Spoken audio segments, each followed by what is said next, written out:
నమస్తే, welcome to our channel. నేను సౌజన్య. బాలినేనికి సంబంధించి ఒకవైపు ఇళ్ల నిర్మాణానికి సంబంధించి 178 కోట్లు రిలీజ్ చేశారంట జగన్. సో దీంతో బాలినేనికి వైసీపీలో లైన్ క్లియర్ అయింది అన్నట్టుగా వార్తలు వినిపిస్తున్నాయి. మరోవైపు అసలు బాలినేనికి వైసీపీలో కొనసాగించడానికి అలాగే బాలినేనికి టికెట్ ఇవ్వడానికి కూడా జగన్మోహన్ రెడ్డి సుముఖంగా లేరు. ఇలాంటి పలు వార్తలు బాలినేని శ్రీనివాసరెడ్డికి సంబంధించి మనకు వార్తలు వినిపిస్తున్నాయి.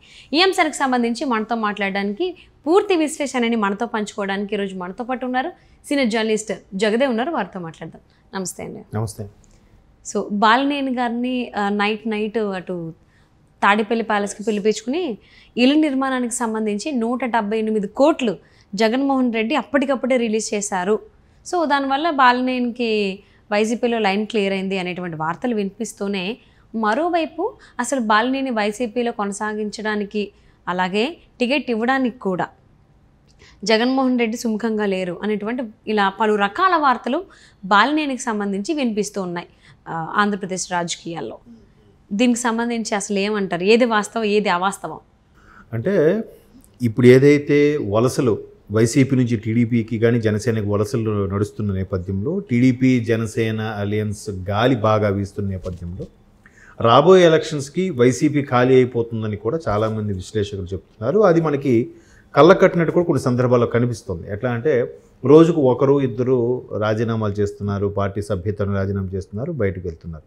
అయితే ఈ అంశంలో ముందుగా మొట్టమొదటిగా తెర మీదకి వచ్చిన పేరు మాత్రం బాలినేని గారి పేరే. అంటే పర్టికులర్గా ఒంగోలు ఉమ్మడి ఏదైతే ప్రకాశం డిస్ట్రిక్ట్ సంబంధించి ఆ ఒంగోలు రాజకీయాలకు సంబంధించి ఏదైతే ఉందో అది బాలినేని గారు జగన్మోహన్ రెడ్డి గారికి దగ్గర బంధువు. ఆయన చాలా సందర్భాలు మాజీ మంత్రి కూడా. చాలా సందర్భాల్లో ఇట్లాగే ఏవైనా కాంట్రాక్ట్స్ విషయంలో కానీ ప్రాజెక్టుల విషయంలో కానీ పార్టీ వ్యవహారాల్లో కానీ ఏవైనా ఇబ్బందులు కలిగినప్పుడు ఈయన కొంచెం అలకపోనడం, లేదంటే కొంచెం దురుసుగా మాట్లాడడం, లేదంటే ముఖ్యమంత్రి జగన్మోహన్ రెడ్డి గారిని కలిసి ఎక్స్ప్లెయిన్ చేయడం ఇలాంటివి జరిగేవి. అలా జరిగినప్పుడు అధిష్టానం నుంచి ఎవరో ఒకరు జగన్మోహన్ రెడ్డి గారు అనుచరులు ప్రధానంగా అంటే ఇప్పుడంటే సజ్జల గారు వీళ్ళు ఉన్నారు, విజయసాయి రెడ్డి గారు ఎవరైనా ఒకరు వచ్చి ఈయనకి మరలా బుజ్జగించడం, నచ్చ చెప్పడం ఇట్లా జరుగుతూ ఉండేది.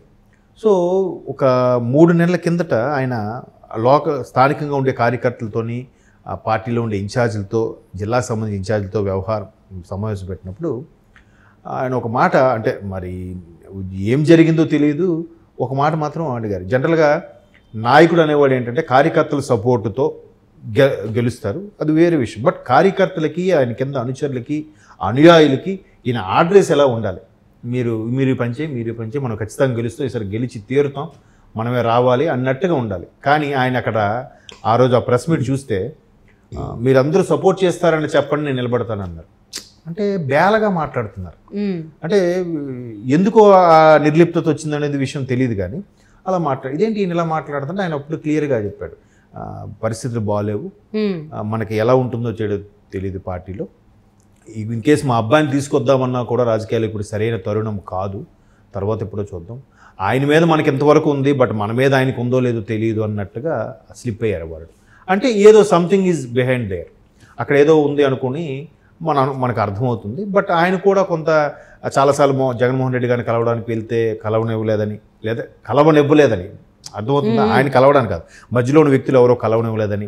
అంటే ముఖ్యంగా టిడ్కో గవర్నమెంట్ ఇచ్చే ఈ టిడ్కో ఇల్లు గురించి సంబంధించి కొన్ని అవకతవకలు జరిగాయని ఆయన మొదటి నుంచి మొత్తుకుంటున్నాడు ఆయన, ఎస్పెషల్లీ ప్రకాశం డిస్ట్రిక్ట్లో. అలా జరిగినప్పుడు లేదంటే పార్టీ కార్యకర్తలకు ఇవ్వకుండా వేరే వాళ్ళకి ఇస్తున్నారని కానీ, లేదా అక్కడ ఆ కట్టడాల్లో నాసిరకంగా ఉందని రకరకాలుగా దానికి కంప్లైంట్స్ ఇవ్వడానికి ఇచ్చినప్పుడు కూడా ఈయనకి సరిగ్గా ఆయనకి ప్రాధాన్యత ఇవ్వకపోవడం, లేదని కలవకపోవడం చేస్తున్నారని. సో ఎట్టకేలకు ఆ సమాచారమో లేదంటే పార్టీలో ఈయనకి ప్రాధాన్యత ఇవ్వకపోవడమో కారణాలు తెలియదు, కానీ మీరు అన్నట్టుగా పార్టీని వీడుతున్నట్టుగా సమాచారం వచ్చింది. అంతేకాదు ఆయన లోకేష్ గారు అనుచరులకు కూడా కొంత ఇన్ఫర్మేషన్ కూడా ఇచ్చినట్టు, అంటే టీడీపీలో టికెట్ ఇస్తారని చెప్పండి, నేను వచ్చి జాయిన్ అవుతానన్నట్టు కూడా రాయబారం నేర్పినట్టు కూడా కొన్ని వార్తలు మనం చూసాం.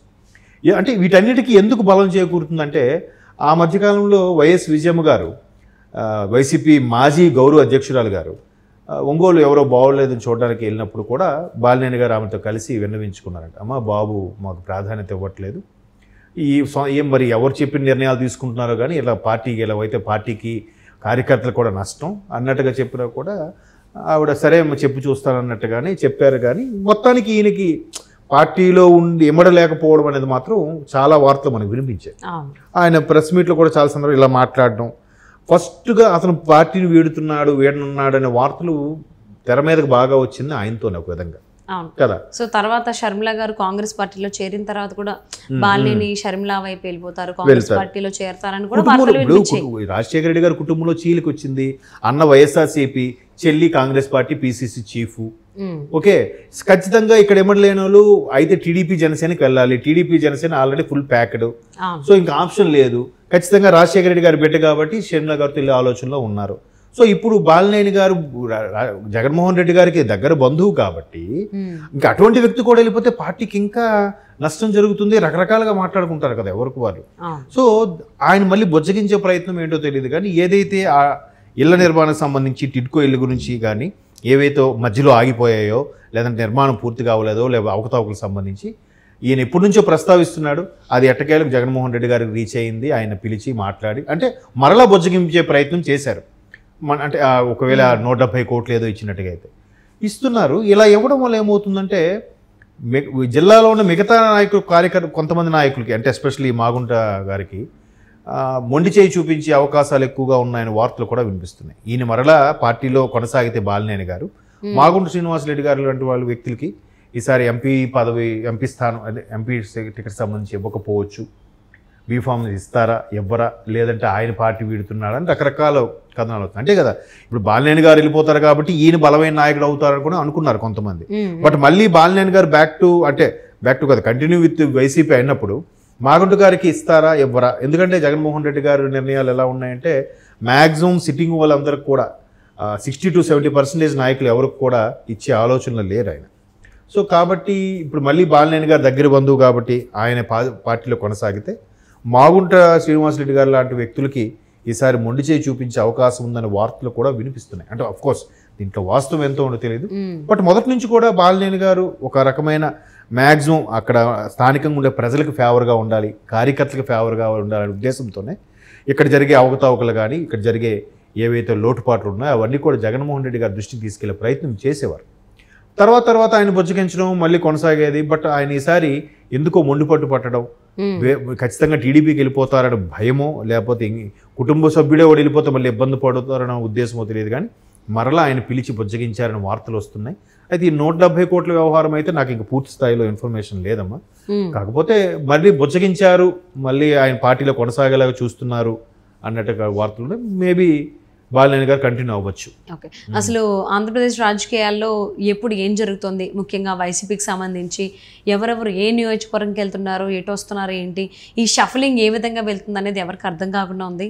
ఈ రోజు ఒక నియోజకవర్గంలో ఉంటే రేపు ఇంకొక నియోజకవర్గం. సో చాలా మార్పులు చేర్పులు జరుగుతున్నాయి. ఒక్కొక్కరుగా పార్టీ వీరుతున్నారు కూడా. చాలా మంది రిజైన్స్ కూడా మీరు అబ్జర్వ్ చేస్తే ప్రజాప్రతినిధి కూడా పార్టీ సభ్యత్వాన్ని కూడా రాజీనామా చేస్తున్నారు. మార్పులు చేర్పుల వల్ల ఎఫెక్ట్స్ చాలా వస్తున్నాయి. కొంతమంది కంటిన్యూ అవ్వడం, ఏదో అడ్జస్ట్ అయ్యి, లేకపోతే అసలు మాకు టికెట్టే వద్దు అన్నాం, లేదంటే ఈ టికెట్టే కంపల్సరీ అన్నప్పుడు అసలు పార్టీ సభ్యత్వానికే రిజైన్ చేయడం. సో ఇలాంటివి చాలా మార్పులు చేర్పులు వస్తున్నాయి. అందులో ముఖ్యంగా బాలినేని గారి గురించి కూడా ఇలా పలు రకాల వార్తలు వస్తున్నాయి. అసలు ఏంటి అనేది రాబోయేటువంటి రోజులు మనకు క్లారిటీ వస్తుందండి. వేచి చూద్దాం.